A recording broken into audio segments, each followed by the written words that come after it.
যারা এখানটায় আছেন এবং মাইকের মাধ্যমে যদি আমার কথা বাইরে গিয়ে থাকে, সেখানটায় যে মানুষগুলো দাঁড়িয়ে আছেন বা বসে আছেন তাদের কাছে এই বার্তাটা পৌঁছে যাচ্ছে।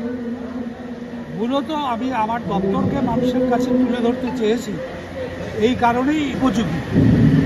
এই দপ্তরটা মানুষের এই বিপদের দিনে পাশে দাঁড়াতে পারে, কারণ যুগের সঙ্গে সঙ্গে অনেক আইনের পরিবর্তন বিভিন্ন সময় বিভিন্নভাবে কোথাও কোনো রাজ্যে অথবা কেন্দ্রীয়ভাবে কেন্দ্রীয় সরকারের দ্বারা প্রতিদিন প্রতি মুহূর্তে পার্লামেন্টে বিধানসভায় আইনের অনেক পরিবর্তন হচ্ছে মানুষের প্রয়োজন অনুযায়ী।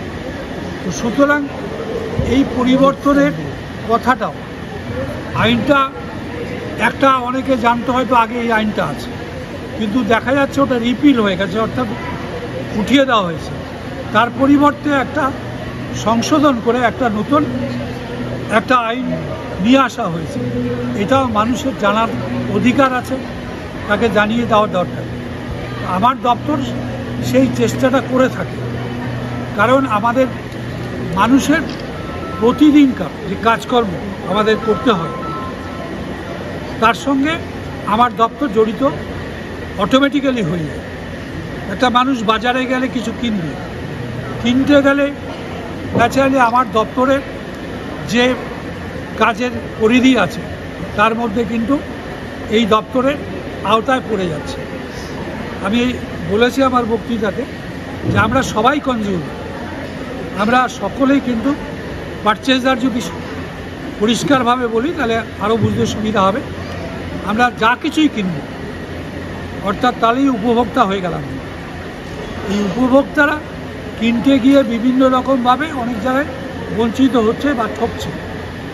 এই বঞ্চনা বা ঠকানোর বিরুদ্ধে আমাদের দপ্তর যে আইনগুলো আছে সেগুলো মানুষকে জানিয়ে দিচ্ছে, কিভাবে ঠকাতে পারে মানুষ সেগুলো আমরা বলে দিচ্ছি আগাম আমাদের অফিসাররা গিয়ে এবং তাতে মানুষ সতর্ক হতে পারছে এবং অনেকে এটাকে ফলো করে অনেক বিপদ থেকে বাঁচতে পারছে। আমাদের তো আমি বলেছি LICর কথা, আমাদের সরকারি সংস্থা, সেখানটাও মানুষ চিটেড হচ্ছে। আপনারা দেখবেন এখন প্রচুর ইন্স্যুরেন্স করার এই যে হেলথ স্কিম আপনার হচ্ছে, কিন্তু বেশিরভাগ আমাদের কাছে অভিযোগ আসছে যে কথা বলে একটা ইন্স্যুরেন্স এজেন্ট তাদের ইন্স্যুরেন্সটা করিয়ে নিল, সেই যখন তারা অসুস্থ হলো হসপিটালে চিকিৎসার জন্য গেল তখন কিন্তু সেই মানুষটা তখন বলছে এইটা লাগবে ওইটা নাই, এইটা নাই জন্য আপনাকে দিতে পারছি না বলে কিন্তু সেখানে ঠকানোর চেষ্টা হয়। এগুলো যখন আমাদের কাছে অভিযোগ আকারে আসে তখন এইটাকে এই মানুষটাকে রিলিফ পাইয়ে দেওয়া, আইনের কোন জায়গাটা দিয়ে পাইয়ে দিতে পারি সেটা আমাদের অফিসাররা আমার দপ্তরের মধ্য দিয়ে এটা করে দেয়। তার দ্বারা প্রচুর মানুষ উপকৃত হয়। বিল প্রচুর টাকা করে দেয়। আপনি আপনার বাড়ির মাকে নিয়ে গেলেন চিকিৎসার জন্য, সেখানটায় আপনার দেখা গেল হয়তো আপনার 10,000 টাকা বিল হওয়ার কথা, আপনাকে 40,000 টাকা করে দিয়েছে। আপনি বুঝতে পারছেন কিন্তু বলছেন না ওটাই দিতে হবে, নাহলে আপনার মাকেও ছাড়ছেন।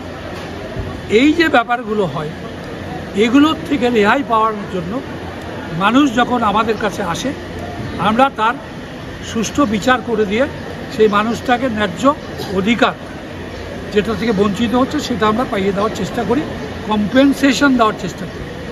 বসিরহাট মহকুমা 30 লক্ষ থেকে 35 লক্ষ লোক বসবাস করে, সেখানে আপনারা বললেন যে আপনাদের কর্মচারী কম রয়েছে, এটা কি সম্ভব কভার করা? দেখুন, আমরা তো আপনাদের মাধ্যমে আরও 10টা লোককে বলি। এখানটাতে একটা অফিসে আপনাদের কত লোক থাকে?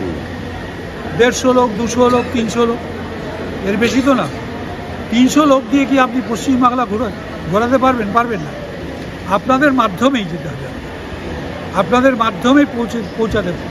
আমরা যেমন পূজা প্যান্ডেলগুলো আমরা এগুলোকে ডিসপ্লে করে দিচ্ছি, আমাদের সমস্ত যে ইগুলো আছে, ব্যানারগুলো আছে, পোস্টারগুলো আছে, এগুলো দেওয়ার চেষ্টা করছি। আমরা আপনাদের ডিজিটাল মাধ্যমে সেটাকেও আমরা পৌঁছে দেওয়ার চেষ্টা করছি। তো এটাও অনেক কাজ হবে। পূজার সময় লক্ষ লক্ষ মানুষ মণ্ডপে যায়, সুতরাং ওখানটায় যদি দেখে উপভোক্তা দপ্তরের থেকে এই সতর্ক বাণীগুলো করা হয়েছে, এই রিলিফটা একটা মানুষকে দেওয়ার কথা বলা হয়েছে, সেগুলো কারো না কারো নজরে যাবে। এখন প্রত্যেকের হাতে স্মার্টফোন আছে, ওতে ফটো তুলে যদি লোকগুলো নিয়ে চলে যায় তাহলে তো বুঝতে পারবে বাড়িতে গিয়ে যে কী কী অধিকার তাদের আছে।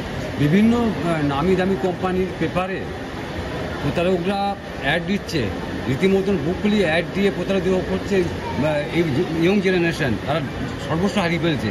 এই ব্যাপারে আপনাদের কি কিছু উপকার পাবে? আমাদের দপ্তরে যখন এই অভিযোগগুলো আসবে তখন এই দপ্তর থেকেই আমাদের হচ্ছে সুরাহা করার, আমাদের দিক থেকে যেটা সুরাহা হতে পারে সেগুলো আমরা করে দিতে পারি, কিন্তু যেটা আমাদের কাছে আসেনি সেটা আমাদের অজানা, আমরা তো করতে পারবো না কিছু। ফার্স্টে let them come before our department, সেটা তারপর আমরা ওই সব। Thank you sir.